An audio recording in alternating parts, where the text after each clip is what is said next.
له زلزله ځپلو کورنیو سره د مرستو دا جوپۍ شپږمه هغه ده چې د متحده عربي اماراتو لخوا کونړ ته رالیږل کیږي. استازي وایي دا مرستې وروستۍ نه دي او د زیانمنو شوو کورنیو لاسنیوي ته به دوام ورکوي. نو دا لړۍ به روانه وي انشاءالله او د اماراتو نه تقریبا نن دویمه ورځ ده چې کومه کښتۍ حرکت کړی 2.5 ټنه مواد پکې دي. نو هغې کې د هسپتال د ویلچر نه نیولې تر کمبلو پورې انشاءالله په نږدې وخت کې دا به هم راورسېږي.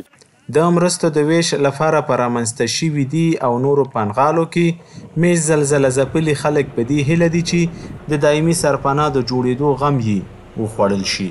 حکومت نم دا خواست دی، د مؤسساتو نم دا خواست دی، هغه مؤسسات چې کومې وي دلته مرسته کوي، مرستندوی ادارې ټولو نم دا خواستونه دي چې موږ ته د سرپناه جوړه کړي.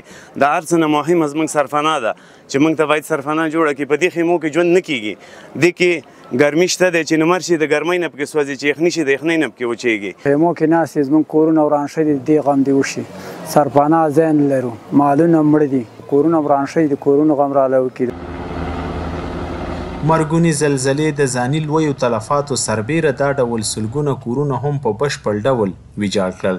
مسؤلین وایي د بیړنیو مرستو ترڅنګ د دې لپاره هم هڅې روانې دي چې زیانمنو شوو کورنیو لپاره اساسي هستوګنځایونه برابر کړي.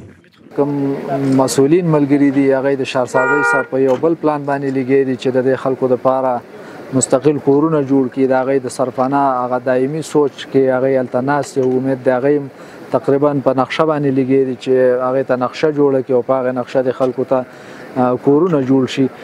کونړ څوکۍ او نورګل ولسوالیو کې مرګونې زلزلې ځپلو ګڼ شمېر کورنیو سره د بېلابېلو بنسټونو له لوري مرستې روانې دي. مسؤلین وایي د اماراتي ادارو استازي د دغه مرستو د ویش له بهیر څخه څارنه کوي څو په شفاف ډول تر اړمنو ورسیږي.